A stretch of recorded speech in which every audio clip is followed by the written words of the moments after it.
Welcome to the third series of our show called Abaxoxi. Abaxoxi is a Nguni name for storytellers.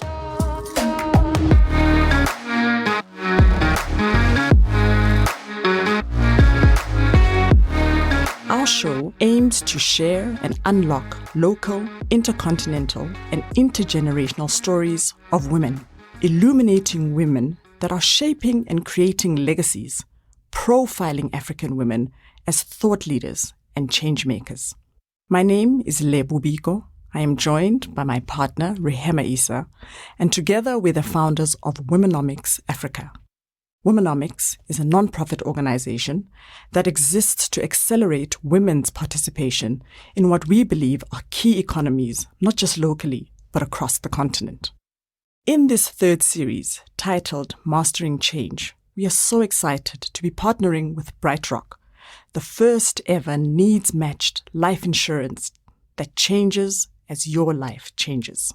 As you can tell from the name, Mastering Change is inviting our guests to share their experiences and their perspective of how they've navigated both personal and business change. I'm excited today to invite our guest, Michelle Mokone. Welcome, Michelle. Thank you so much, Lebo. Michelle is the co-founder of Mo's Crib. I must get that right? There's an S. Yes, you got it right. As a branding person, I'm very, very alive to how the branding needs to be articulated and consistently verbalized across the market. So welcome, Michelle. We're so excited that you're here. And Rehem and I are looking forward to this conversation with you around where you've been, where you're going, and how you've navigated this journey from then to now. And our first question really, I think in an appreciation that often our profiles lead how people get to know who we are. Sometimes we don't get the luxury of telling the story that we want people to know about us and how we want to enter the world. I'm going to ask you the first question, Michelle, and rather than reading your long profile and very impressive journey, I'm going to ask you to introduce yourself to our guests and say, when you're asked to introduce yourself, how do you do that? What do you choose to highlight and why do you do that? What is it that you want people to know about you? I think it's so funny because it's such a difficult question to answer, even though you know yourself or you think you know yourself. But you know, I always like to say first, I am a spiritual being. I'm a daughter. I'm a sister. I'm an aunt, and I'm a mother to be. And on a yes, and you know, on the professional scale of things, I am by profession an economist and an entrepreneur. Yeah. Oh, wow. That's quite a bit, right? I remember studying economy, but I think I passed it just by, you know, in Sotho they say mudimun tuse, and then you know that actually, you know what, I need to leave it alone, right? It was a mudimun tuse in the beginning, and then I ended up loving it. You know, funny enough, economics. I did not plan to study economics, but yeah, it ended up being what I liked. I like that, Michelle. Welcome to the show. It's such a pleasure to have you on site. As you're saying that, and you're talking about your almost a multifaceted perspective, that you're an economist, you're a mother, you're a business person. What comes to mind is this notion of your story. And it makes me wonder, when people interact with you and your story and your business, what is the most commonly shared story about what Mo's Crib is? If you were to articulate what the story is that's most commonly shared about your business, how people have interpreted it, what would that be? I think it's actually quite interesting that you say that, because when my sister and I were starting the business, we were essentially it was just really an exciting project that we just we had beautiful products that we wanted to introduce to the market, and we'd walk into retail stores and just get excited with all these homeware products that we were seeing. But the beauty of our business is that when we started the business, we started at a market. And at a market, we got, you know, a lot of customer feedback on the products that we were actually selling. And here it was just about, oh, this product, you know, it's environmentally friendly, you know, it's sustainable, it's recycled. And we really just stuck onto what they were saying. And that created, you know, the basis of what we were about, you know, the objective to say that we wanted to create a sustainable business. So it's not just sustainable in, the material that we use, but sustainable in the product, in the finished product, and sustainable also in the employment that we create. And how we do this is basically making sure that we use recycled and environmentally non-invasive material. Our products are all quality, steady. Of course, it's going to sound like I'm, making a sales pitch, but really, we've got very good quality products that can really last you a lifetime and pass on from generation to generation. And thirdly, it's that of creating sustainable jobs. And how we do that is making sure that all our products are handmade. So we do not use any machinery in any products that we create at the moment. Of course, the plan is to grow, bigger. And, essentially when we start talking about textile, that's where machinery comes in. But we've managed to really create sustainable jobs by keeping it sustainable throughout the entire value chain. And so it's not just about the product and the material, but also the people that are in our business, that they have sustainable jobs. And so that is a story about Most Crib, is that we are all about a brand creating sustainability in the environment in which we operate in. I think that really best describes Most Crib. And, many people have come out to say, wow, I actually like, what you guys have done. You didn't just make a business where it makes homeware products, but then in how you make it. And the sustainability thought behind the people that actually make the product as well. It's just actually quite a phenomenal story. So yeah, I'd say that's what Most Crib is known for, and what I would like for it to be continued known as being known for. I'm so excited by your response, and I'm excited for a number of reasons. Lewe and I are co-founders, right? But we're not sisters, so we don't have that dynamic. How am I different? To navigate. You are sisters, just not blood sisters, maybe. I should not think about me more than my sisters. I mean, really? I've definitely taken the conversation on a tangent. I think what it is, it's about, and you're right about a level of sisterhood, which is very deep, right?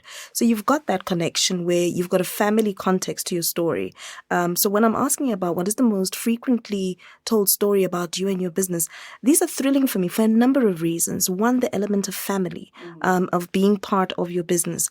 The second one that you're bringing in is your experience as a co-founder and starting the genesis of the business. We tend to hear about the success stories. We tend to hear when you've made it. We tend to hear it is great, and we can see you in Mr. Price. We can see you in a number of different stores, and it's exciting.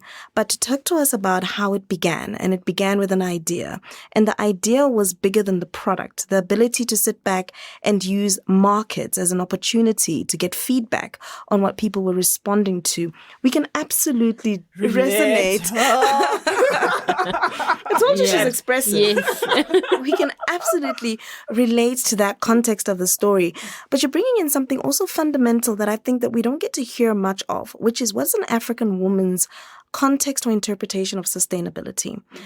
We often get to engage with how the world has defined sustainability, which is recycled products, but you're actually bringing in almost like a different dimension that is very locally relevant. The fact that sustainability is also looking at things like job sustainability is not a popular one with mechanization, with the advent of machinery. It's not popular. However, it speaks to a national imperative. I mean, if you talk about the three, what they call them, the three horsemen, poverty, inequality, and unemployment, there's this sustainability element of saying, how do I work with what I have in the best way possible to create what I want to do? But there's also the context of the materials that you're using to create your products. Now, for me, that starts to bring me a very beautiful African lens of when I create my business, what am I thinking about? We don't get to hear that. We see the products and we interact with the products, but this deep, conscious thinking about, I'm not just going to create a product that stays on the shelf. I'm going to create a product that speaks to us. And I'm going to tap into part of what you said in the pre-session interview, where you were talking really about this notion of creating products that we could love. I love this idea of African products that resonate globally, that I've got an opportunity to, Deborah talks about African brands being global brands, but they are homegrown, where the nexus of the creativity, the nexus of the development is all sitting right here. why is that important? Why is the sustainability angle important when you could be taking shortcuts? You could be going wholly mechanized and not just in certain aspects. You could be going synthetic products. Why is the sustainability part of this conversation relevant to you as an African woman today or as a businesswoman in Africa today? I like what you said, first of all, when you said work with what you have, so essentially, of course, when you started the business, that is what we had. The people that our artisans, the people that we met on the side of the road are exactly what we had. The people that were actually making the product using their hands, And so we were working with essentially just what we have at that time. But then we noticed the sustainability, impact of it. And also comparing it to, for instance, when we had to really just think about what is our value proposition, what problem are we solving, because you don't just want to put a product out there. You just also have to think about what problem am I solving. And the thing is that when we walked into homeware stores, we just really just saw the same things and, product that was not, of good quality. And when you trace it back, to where the product was made in China, etc. And, then you find how it was actually made, so it's a woven product that was actually made from machinery, it was like mass produced. And this is why we were just getting so tired of, the kind of product that we're seeing out there. And we thought we could do better. We could really offer our South African market better products. I think they deserve that. And that's what, and that's what really helped us stay on the sustainability path, and unfortunately right now it's not really easy to move away from it because, when you're looking at creating mass products, because we get big orders. And then, instead of fulfilling it within just 1 month, you have to wait 6 months before you fulfill the order. But it's something that we were willing to really stay true to and commit to because it's a value that we created in the business. It's a value proposition on its own. And listen, it's a story that people were just drawn towards without even realizing. And that is how we're able to actually go into these retailers, tell them our story and our product without actually even thinking that it's a sales pitch. But they loved that. And we are seeing that with the customers. They just generally love that, And I think it's also because of the market is so full of products. When you go on Instagram, it's a product. When you go on WhatsApp, someone is just marketing a product. Like there's just so much, products to choose from. But which one is it? Which one is really selling a different story, and we just had, and lucky for us, we really just fell under that category where we were selling something that was totally different. And it is now up to us to make sure that we maintain that. And so that's why I believe that it's important. And also being able to keep our artisans on a project for long enough, that's also been quite fulfilling because especially when we get to that December period and we all have to take a rest, obviously they have to get paid, incentivized per product that they make. So even though they do get their bonuses, etc., it's less because now in December they're not making that much product. Yeah, exactly. And we really, I would say Master and I really care, about the people earning well and being able to, sustain themselves, and so it's really important. It goes just beyond, selling a different story, but it also goes, to the makers, the makers, the artisans that actually make this product as well. So yeah, sustainability is really important. And I think in a market where there's just so much offering, how can we make it different? And customers are really just begging for something that's different. And they do, right? Brands with purpose, very important. Yeah. And I think many people just miss that completely. Very true. I mean, I'm sitting here and I'm, when I'm quiet, when I'm actually silent, I'm drinking in what you're saying. Because my mind is like going tick, tick, tick, tick, tick. I've got so many questions. But I'm sitting and I'm thinking about the deliberateness with which you are sticking to a particular story. And your story is about sustainability, but sustainability at the core of a value proposition that makes sense, that the market wants to consume, that being able to offer something that is relevant in the market today. So what you've been able to embed is this notion of creating a product that's got value externally. But your brand is more than that, right? And in terms of how you embody this, they talk about story being what people engage with. So we engage with the once upon a time and then happily ever after and we're gone. There's a little more depth to story, right? There's a bit more depth to that. And part of your story is your people element. And you've alluded to it a couple of times. You've alluded to the fact that, sustainability for you incorporates people. You shared something earlier that I'd love for you to bring on board here, which is about your perspective at Mo's Cribs about people and what that means. Because I think that's fundamental, because you are driving a people-led business. You're in a space where we know, in terms of artisans, first of all, the kind of remuneration that they get is very limited, but also as a skill set, it's not something that is really revered, right? So if your child says that they want to be a basket weaver, chances are, as a parent, school fees? No. No way. Chances are. So these are beautiful art forms, right? And that's how we typically engage with the kind of products that you're making, is that they are pieces, but, and some of them are essential, but some of them are more like, ornamentary, right? So to get a person to appreciate that they've got a talent and skill, there's something that you've done about working with people and creating this kind of culture, ethic, moral framework, but also excitement about being in your space. What do you do with your people that makes them a sustainable resource for you to work with? And part of this key element of delivering what Mo's Cribs does for local products, for local markets and for global markets, what are you doing with people that's different, that's keeping them there when we know that this sector is one that is bleeding in terms of people actually wanting to stay there? Just a simple example, when I look at, you talked about part of your genesis being, driving around and seeing some of these baskets, right? But the numbers of those are mostly older women. We're not seeing many more younger people going into basket weaving, going into bracelet making, going just into the art form that and the science, really, even though it's not codified, into making these things. So how do you create a workforce that's dedicated to delivering this vision and do so in a way that keeps them engaged?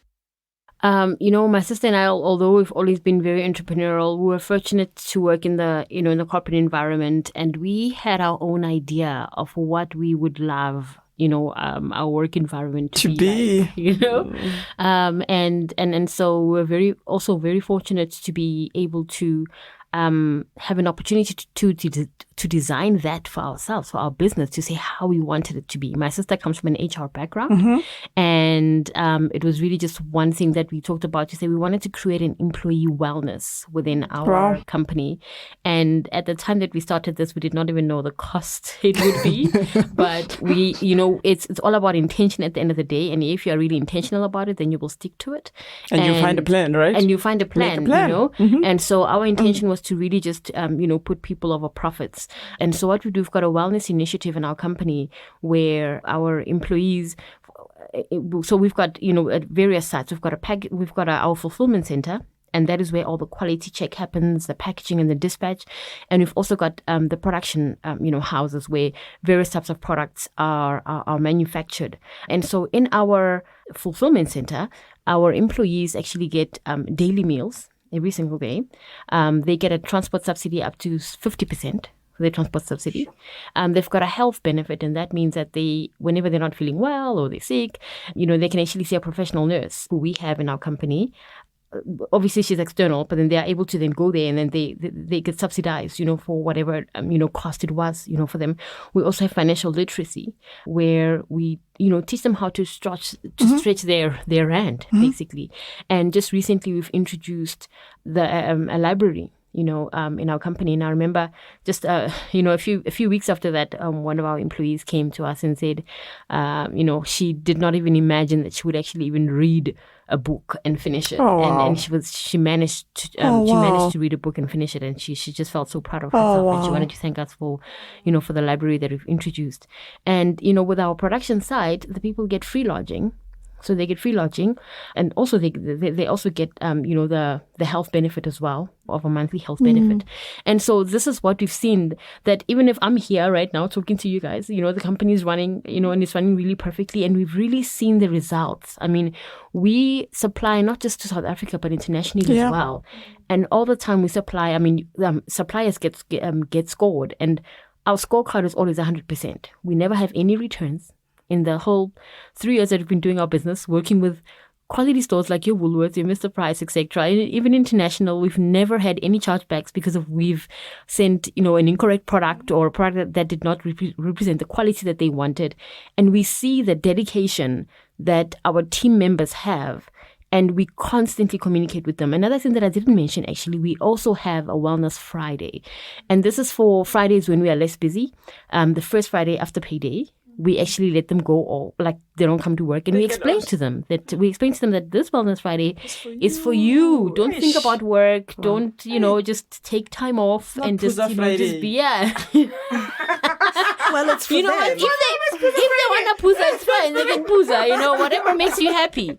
At the end of the day, we just want to create a happy environment, and and also goes it goes even beyond some things that I really cannot. It's not does not form part of the employee wellness, but they're not micromanaged. So you do what you want to do, and obviously within the standards of the company, and you create that environment yourself. You create the environment that you want. And so my sister and I look at it that we are coming into their space. Whenever we go to the warehouse, we're coming into their space. It's not them coming into our space, and so that's what we've created. And I just need to also mention that this business is actually named the umbrella business named the Alice Group, which is named after our late mother. And our late mother was also one person who was just all about wellness, without even realizing it. She was a nurse by profession, but she was all about wellness. But we did not necessarily think, we're doing this because of our mom did this. But we realized that it's something that she's also instilled in her children. In you, right? And we cannot necessarily move away from it. So it's something that we did and we stick to. And we are very proud of what we're doing in our company for our team members. Well done. Yeah, and I think when something is inherent in who you are and what you're about, there's a lot of ease with which you kind of execute on that Absolutely. And live it, right? Yes. And I think in many organizations, as you'll know, from a corporate perspective, there are stated values. And then they're the real values, right? They're the ones we talk about. And then the ones that actually are lived in the organizations are the ones, and I think it was Netflix, when they started putting together their culture program and their HR policies, when they first started many years ago. I think it's a document that's kind of widely in the internet where they talk about the fact that there are values that you write in your annual report and in the plaque. And then there are values that actually in the organization, it's the values that you use to either hire people, promote people, acknowledge people, and even fire people, right? And it's really about those are the real values of the organization. I think what I'm getting from this part of the conversation is how sustainability is important for you, not just for the products, right? But also for appreciating the entire value chain and how that needs to permeate throughout. And I think it's wonderful because I think Rihem and I are advocates of in our work that we do with Womenomics and the work that we do in the other entities that we have around elevating the African story and what Africa's role actually can be in the continent and I mean in the world particularly, right? And I think it goes with building these strong brands, these quality brands that can compete at a global stage, which Absolutely. I think you've done so wonderfully. It's wonderful to see. Thank you. It's so wonderful. I'm loving the idea of future case studies. I always think about my daughter, and I always say that what I lamented being in university is finding African case studies. Yeah. And it's for me, it's such a beautiful point of departure to find African leadership case studies that are representing an ethos that is social culturally innate. That isn't necessarily about what the textbooks say. The fact that you can reference your mother and say this is where I learned it from, that starts to codify the relevance of our own upbringings. It codifies and makes relevant and scientific the impact of our own ways of thinking. And that is such a powerful point of departure. I'm loving this. I love it. And our own values as Africans, right? And I go back, I suppose it's one that's always known, this thing of Ubuntu. Ubuntu, right? And it really is about you are because, I am because you are, right? Absolutely. We grew up in that. The fact that the mother next door can shout at you because it takes a village. It takes a lot more than who you are to build formidable people, brands, businesses, etc. And I think we love the fact that you are just leaning into what is African and not shying away from it in terms of building the legacy that you are with you and your sister, which I think for us is like goosebump stuff, right? Is awesome. That's absolutely exciting. Yes. It's awesome. You've talked to us, Michelle, in the last few minutes that we've been with you about the journey where the business started, the genesis. And I want to introduce this topic around change. And I don't really like, I'm one of those people who doesn't like change. I like predictability. Rehema knows. Yeah, she does. I'm learning. Co-founder blues. Yes. I'm learning. But if I can't see where I'm going and have a clear map of how we're going to get there, hey, if you're throwing stuff away from me, I need to be coached on how to do that, right? But as a strategist, I also appreciate, I mean, there's a term that they talk about the fact that you have to get the English for me right now, but this idea that no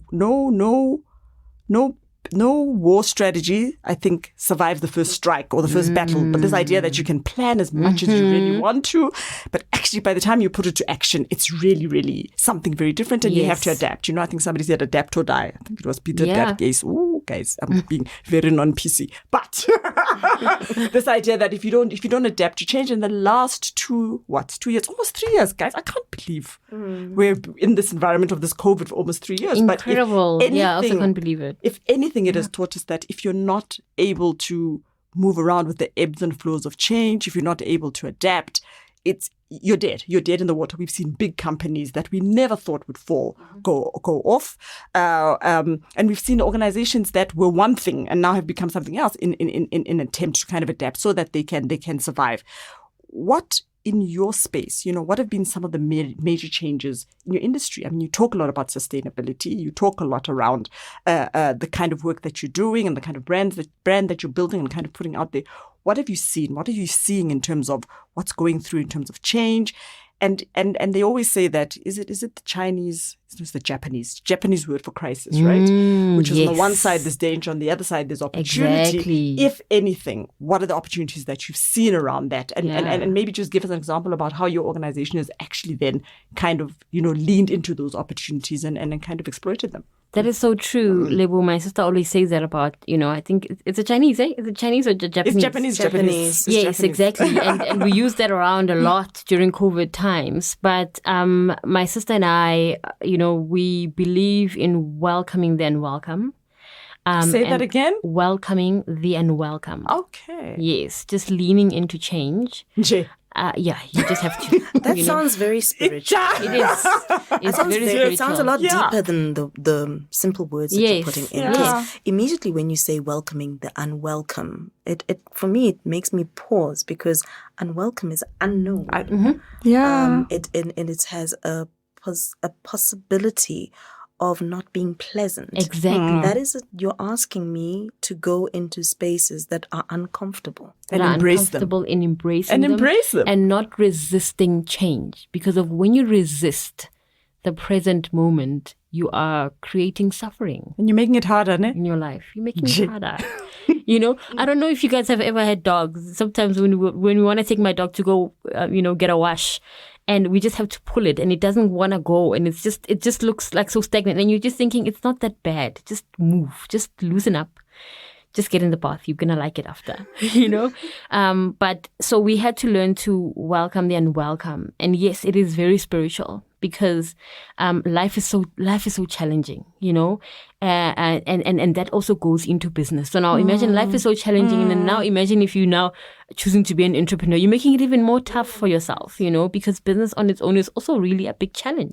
Before you decide to go and head up one yourself, right? Yeah, exactly. And so that's what we really had to learn in this business journey. When we went into the business, we did not imagine the amount of challenges that we're going to face. And there was a lot of resistance in the beginning. And resistance from who? Oh my goodness. From both of us, in terms of resisting what we were seeing, the reality that it's that you guys are not making the money that you imagined you would be making. In the time frame that you thought you would. Yes. When we decided to go into the business full time, and so you're thinking to yourself, no, I don't think this is. I don't know. I think I did not think right. I think I made a mistake, and so there was a lot of resistance, to be totally honest. But and as I said in our pre-interview, to say that in those moments when we're realizing that, oh my goodness, we've really just, dug so deep into this entrepreneurship journey, there's no way that we can turn back now. we were thinking that, I don't know, I think we want to quit, but it was in those moments, and it's in those moments that we actually look back and we're like, wow, we've learned so much in those times. So yes, there's been a lot of changes in the business, on both personal and for business as well. But then, for instance, during the COVID times, my sister had just been in the business full time at the time for just 6 months. Wow. Just 6 months. She just quit her job? Yeah, we had quit our job. So essentially, we started the business in 2016, working full time. And in 2017, it was just pretty much like just once a year going to market, selling the products. But it was just such good feedback that, we knew that we were really on the right path. And we traveled the world. I mean, in 2018, 2019, we were not in South Africa. We were both living in Switzerland. That's where I studied and I did my master's. And my sister was working in Switzerland as an HRBP. Why Switzerland? Okay, no. Finish. My face. The company that she was working for in South Africa gave her an opportunity to work in Switzerland. And so I followed suit. Yes, exactly. And then we decided, when we came home from Switzerland, actually, while we were living in Switzerland, we came home just for the market. And when we were at that market, we decided, no, we need to just come back home and do this full time. And at the time, I had 6 months left to complete my my master's. And we went back. And indeed, after 6 months, we packed our bags and we came back home. And 6 months later, it would be COVID. At the hard lockdown. And, at that time, we had just gotten our product into Builder's Warehouse. And, of course, they told you, we're going to put you in the biggest store and you need to sell within 2 months. Otherwise we cannot reorder, And so we depended so much on those. I remember on weekends we were going there with pamphlets trying to convince people to buy, and it was just not working. I was like, no, it's not working. And, COVID hit, a week later. And, at the time that COVID hit, we had just received our first PO from Woolworths. And we had to launch in June of that year. And you know what? Our product is a non-essential product. So obviously that was not going to be able to be, it was not going to be able to be sold, at Builder's Warehouse. And so, that was quite a devastating period for us. I remember we just lived with 1,000 rand in our account and we thought, okay, what do we do? Because we were hoping for revenue from whatever Builders does. We're going to, put it into making production for Woolworths, etc. But it did not work out the way we thought it would work out. As many things in life. We had to welcome that situation. And so what welcoming the unwelcome does, it makes sure that your mind does not stop. And, you just sitting in that state of, I cannot go on, I'm giving up. It just gives you hope to say, find what's the next best thing that I will do. And in that moment, the next best thing, my sister and I were thinking, okay, let's just sell masks. That's the only thing that's moving in the market. Yeah. Let's sell masks. And our approach, having been able to talk to retailers and having the mind to really, instead of selling just to single consumers, selling wholesale, we then decided to contact your large corporates. So, your Sasol, Discovery Health. Yeah. And we told them that we do masks, which is a nice presentation. And then we got the job, right? We got the contracts to supply them with masks. Wow. And then within 5 weeks, we were able, this is after a lot of trial and error. I'm really just cutting the story so fine because I want you to pause. Yeah. I do want you to pause because again, in this narrative of so many gems, I wanted to take us on that journey. Yeah. Because I think that there's a lot of it was hard, but we made it stories out there, right? Yes. And people don't talk about what hard means. Exactly, what that moment feels like, right? Yeah. It feels often, sometimes if they do share the story, if you're lucky, as you said, it's very quick. It's glossed over. Quickly, yeah, it was hard, but exactly. Yeah. So not to bring out bad stories. Oh, no, not at all. But I think there's some really significant points in your journey. They talk about the fact that there's different archetypes of stories. There's like the hero's journey, and then there's, the love story. And for us to always find ourselves in some kind of archetype of story, right? Where you are representing is, I'm listening to you and I'm thinking, world traveler, middle income, Black woman, very well networked. And so she's got 1,000 rands in her pocket, but she doesn't sound like it's bad. Right? Because that's I'm sharing with you what that sounds like, what I've heard feedback, right? So what is the significance of 1,000 rands in your pockets? I mean, what did that do for you? Coming where you're coming from, international job, international access, international schooling, that has a sense of you can get out of anything. So what really happened? What is it that, shifted for you, or you became more aware and conscious of in that moment where you had 1,000 rand, you've decided to come home and this plan of Builder's Warehouse is not working? What had to happen? What is it? What created that opportunity, or what created that chaos sufficiently for you to say a different situation needs to occur? But what was that difference? Was it you? Are you that strong person that, hey, anything happens, I'm gonna make a plan? No way. or I wallow, right? That's me personally. I need a few moments to get into this is so bad. I cannot believe I'm here. I get into moments where I blame myself. For being in a situation, for being a middle-class Black woman with all the privileges of great education, all the privileges of access, finding myself in a financial situation that I feel that had I taken safer routes, I wouldn't be at. I get into those moments of severe self-doubt. I get into those moments where I feel like I've done the wrong thing. And I'm curious, was that something that you, because of your sense of balance, you don't have to navigate? Is this an easy switch for you to turn on? What is that moment for you, that 1,000 rand? I'm using the 1,000 rand as my anchor for this particular moment where you had to do things differently. What was it for you? What do you feel? What did you go through? What was going through your mind, and what did you reach out to? Rehema, I want to say to you that indeed, my sister and I were very well traveled. We had international exposure. We had wonderful jobs, but one thing we did not have was the network at all, especially that of funders, etc., or potential customers, within the space in which we operate. So that's definitely one thing we did not have. If we had any connection, it really was our friends. And that's what helped us through those moments. I mean, having 1,000 rand in the bank account really looked like not having paid your vehicle finance for months, not having paid, your rent. Those phone calls. Can we robbing Peter to pay in for fact, yeah, exactly. So in fact, the reason we had only 1,000 rand left in the account is because, I think a day before we just decided, no, we just need to pay this one installment for the car because this is getting really bad. Otherwise, we are losing the car. Yeah. And without this car, we cannot move.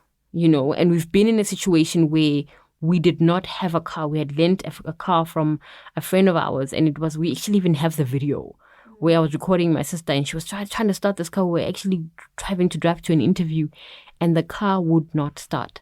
And that's when we realized, no, we have to go to the bank and apply for a car, And so we had these moments where we had really nothing, and it was a change in itself, Lebo. It was a change in itself to say, now we had to really be in a position of, like I mentioned to you guys before, vulnerability, to be more vulnerable, to our friends, to be more vulnerable to, how did they take it? To those around us. You know what? They were very supportive. We had very supportive friends. Was that a big shift? Yeah. Was that a big shift for you to be vulnerable? I'm just saying, was that a big change for you to kind of... completely. It was uncomfortable. It was very, very uncomfortable, It was very uncomfortable. I remember we were driving with a friend of ours, and she said, if you guys need help, you must just ask, hey? And we just thought to ourselves, what does that actually mean? We are fine.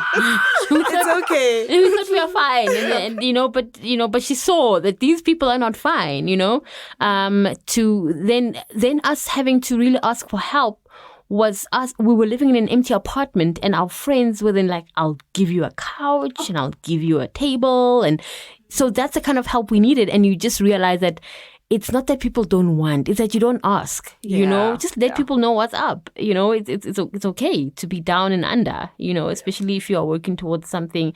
It's Bigger. really okay. And we're very fortunate enough to have friends who are really understanding. And they really helped a lot during that whole COVID period as well, because the nice thing was that our friends were not going to work. Our friends who had corporate jobs were not going to work, you know, so they did not have to pour petrol or whatever. So they had excess money. Exactly. So bring it excess money in the market. market. There honestly was. We need to talk about how there was excess money. There was excess money during COVID. There really was. People were, and I was saying, my husband is employed, and I kept saying to him, the life of an entrepreneur versus different. the life of somebody who was in corporate who's suddenly at home is very different. Completely. Or the corporates that survived it. Or the corporates that survived. That's true. That's true. But there was this whitewashing of just how hard the entrepreneur environment could get. Yes. Because people were buying cars, they were renovating their homes. And you're like, what? I am struggling at this I am struggling. I have nothing. But I think to build on that, I mean, she talks about vulnerability. That ability, you know, you were fortunate to be in a place where your friends could see. And I think that we also sitting back and we reflect on, you know, there's some conversations that you are conditioned even in culturally that, you know, people don't know the affairs of your home, right? Don't hang out your dirty you don't hang out your dirty numbers as an African. And so to that extent, you know, this word that we use in business about the ego, or in psychology about the ego, it's not really about thinking you're better than, but, you know, it's a certain level of pride that it takes away from you to say, I am lacking right now. I have insufficient in this moment. My plate is out. Please put it in. But I think in as much as you say that many people don't know how to ask, many people don't know how to offer when they have excess either. It's almost like I've got and it's enough. So I guess it's a dual responsibility and game, and we're learning, I think, from the COVID era to be a lot more conscious and aware. But how did you navigate your own personal ego in asking for help, asking for networks, asking for support where you needed it? Letting go of who I was, letting go of who I thought I was, you know, letting go of the jet-setting, you know, Michelle, the economist who was, you know, getting a salary with, you know, beautiful benefits. You know, both of us had to do that transition. Airport lounges, indeed. It's like, you know us so well. Wow. One of the first things that goes is the airport lounge access. You know, and the passport photo with the flight, exactly. Yes. That's my sister and I, for sure. And so we both had to let go of that because we did not really have different lifestyles. We had the same lifestyles because we always hung out together. Yeah. And so we had to really let go of that. And that was just so painful to also accept that you are not living that. And whether you're going to access that again or not, you don't know, because my sister once asked me, we were sitting in the kitchen, and she said to me, if it were to remain like this forever, would you continue doing the business? You know, and I looked at her and I said, I would. Really? I did. I said I would. And she never forgets. She always reminds me that, remember you said that? That means you really, really are into it. And I said, yeah, you know, I'm very sure of this. It has to work out, you know? And so that's what it looked like. I had to let go of the ego, and I had to also let go of you know, worrying about what people will say. My dad always said that people will talk for like, you know, a day or two, and after then it's that over. they forget. On to the next. Exactly. Yeah. And so also reminding myself that, yes, that's actually how it is. Like, they will really forget. And so, but also, you know, not blindly following the entrepreneurial journey without, you know, thinking about how you're going to actually make it eventually, right? So you also don't want to be, you know, blindly and stubbornly, you know, following this when it's not working out, you know? So we had to have a plan, and we had to have milestones. If we do not get contract of X amount in 3 months, we have to move on to the next plan. Or if this does not happen, then we have to do 1, 2, 3.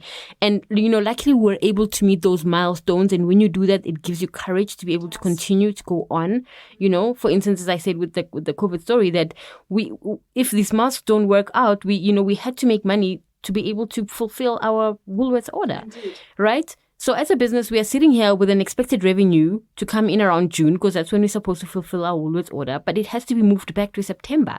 So that really creates a challenge for us. But then with the mask story, within 5 weeks, we're able to, by the way, supply to Cecil Group and Discovery Health. Lovely. And we're able to make $500,000, in that time. Very Obviously, nice. We had lent, money from friends, etc. And we had to pay it back. We had to be vulnerable, which really paid out, But then we were able to really then survive. We're able to then go, from one step to the next, starting selling, with our baskets, for instance, we're packaging them in our garage, in our home, and our helper at the time, who is now working at our factory, would clean the house. And after that, she'd help us now package the products that we have to dispatch to Woolworths, etc.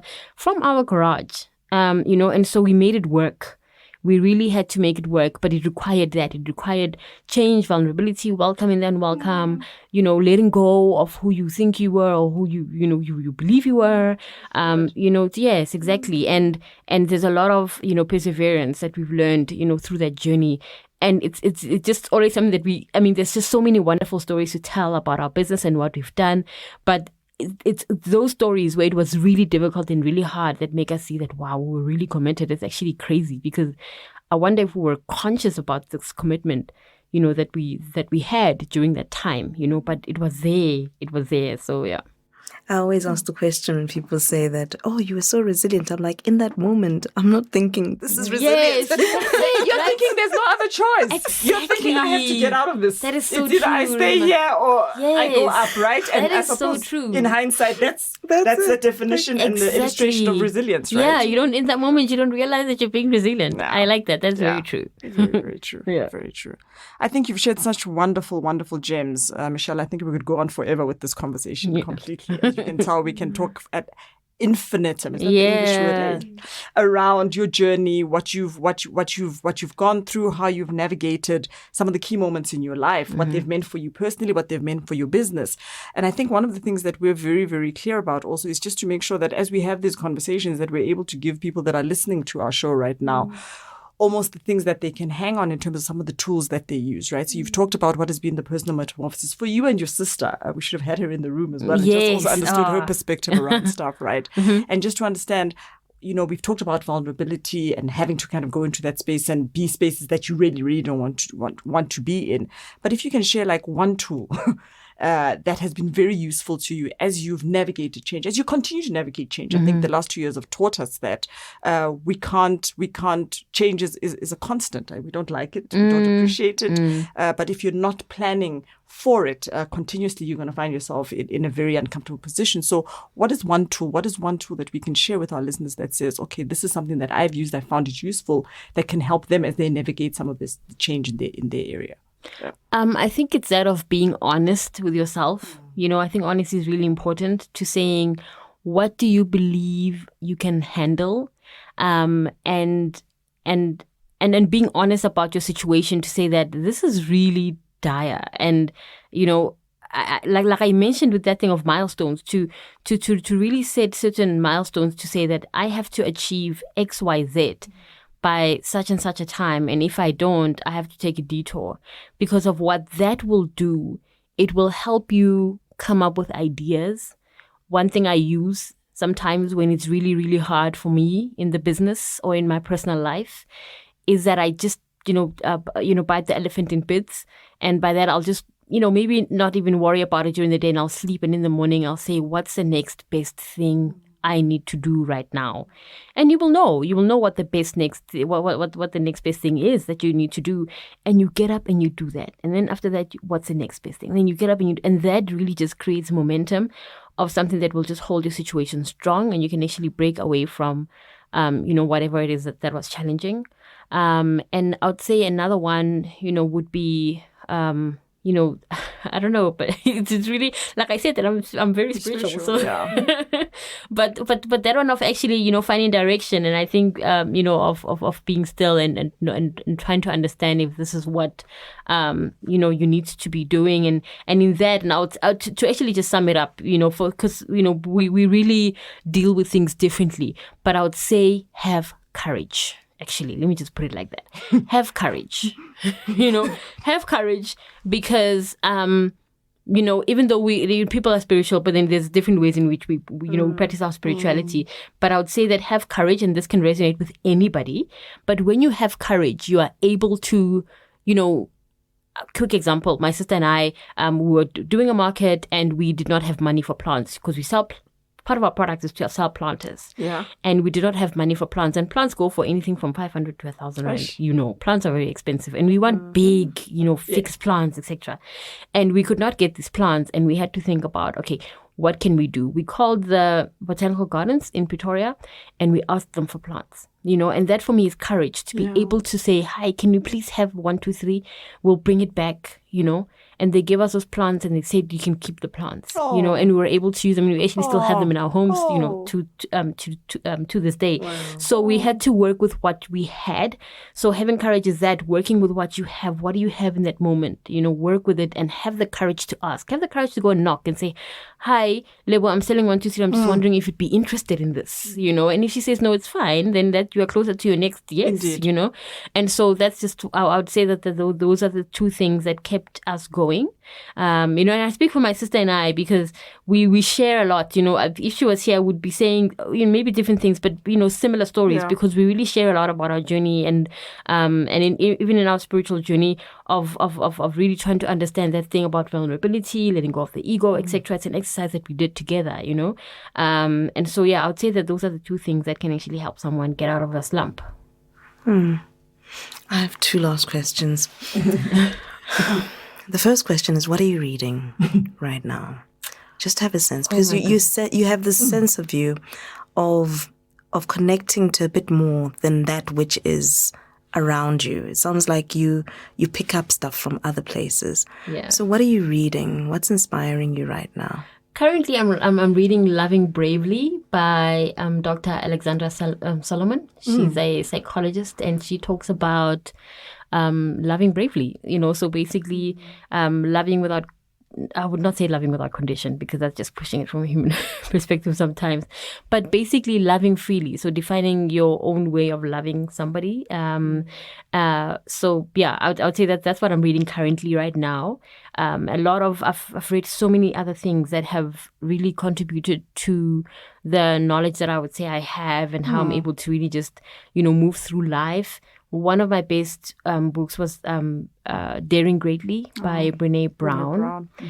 And The Alchemist, by I love Paulo that Coelho. book. That was, oh my goodness, The Alchemist was just, it was such a small book, but it was just so powerful. Oh my goodness, that book was just amazing. Yeah. I reread that a few months ago. Yeah, it's quite a beautiful book. Yeah, I read it for the first time last year, and I was like, how did I not read this miss before? it? Like, what on earth?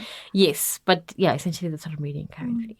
When I find time, because sometimes I'm just so tired. Eish. Well, you are we don't carrying stop. a precious gift at this moment. Yeah. You are carrying a precious gift at this moment, and so I am. as we wrap up, I think it's to just ask the future of Mo's Cribs. You've brought it so far. It definitely in the spirit of sustainability, it's clearly got a long way to go. But in your own words, being the great custodian of a beautiful future at this moment, what is the future of Mo's Cribs, and what's in the cards for your personal future? Let me just map out this to say Mo's Crib currently right now has a very good customer portfolio in South Africa. We had Woolworths, Mr. Price Home, and recently launched At Home. Okay. Yay, and congratulations. Yes, that was a wonderful collaboration that we've just recently done. And we are also just recently signing up with Superbalist, by the way, to actually sell Superbalist online store. Yes. Lovely. And internationally, we are at Crate and Barrel. And also just 2 weeks ago shipped out a 40-foot container for Target. Target in the US? Yes. Oh, wow. US. Well done. So Well that's done. that's quite a feat for us. We're very fortunate to have that. Just last year, July, we launched an online store in the US that's done amazing. And our plan is to really grow that online store with new products, but also growing the online store in South Africa. We don't have an online store in South Africa at all. Can you believe it? We have an online store in the US, shipping products, all the way to the US. We've got a small little warehouse, by the way, in New Jersey where our products are, and we ship out from there, yes. And so the plan is to also create an online store. So by the 1st of November, we're going to have an online store locally as well, where we really want to go ham with our direct consumer and connect with our customers. We miss that so much. And so, yeah, that's currently what we're doing for Mo's Crib. And our plan, is to grow our range, as you can think of it, about the home, its bathroom, its bedroom, its kitchen. So we want to be able to have products for all of those rooms in the home, and hopefully have retail stores, in the future. We'll see. Of your own. Yeah. We look forward to that. Yeah. We certainly look forward to that. I think you're such an amazing illustration of an African story and what it can look like. I think at the beginning, Rehema spoke about the fact that I have this particular passion around, in fact, when I do get around doing my doctorate, don't know when that is, this idea of actually having a conversation and I think an investigation around what it takes to make African brands. And when you put a really great African brand next to an international one, I will choose not to buy a Louis Vuitton bag next to an African brand, not because the African brand is inferior, but because I just have a particular taste for that, right? But on a quality level at BrightRock, we are actually on par. So I think you are such an amazing, inspiring story of your journey of this. Thank you. You and your sister, I think it's such an amazing partnership that you have, and how you are growing and have grown this brand and where you're going. We're looking forward to seeing all of that, right? Oh, thank you so much. And maybe having you back again in our stories as we talk about where are you now? Yes, exactly. What other change have you navigated, right? And have that conversation. So thank you so much for your time. Thank you. I appreciate it. Very mindful. I appreciate it.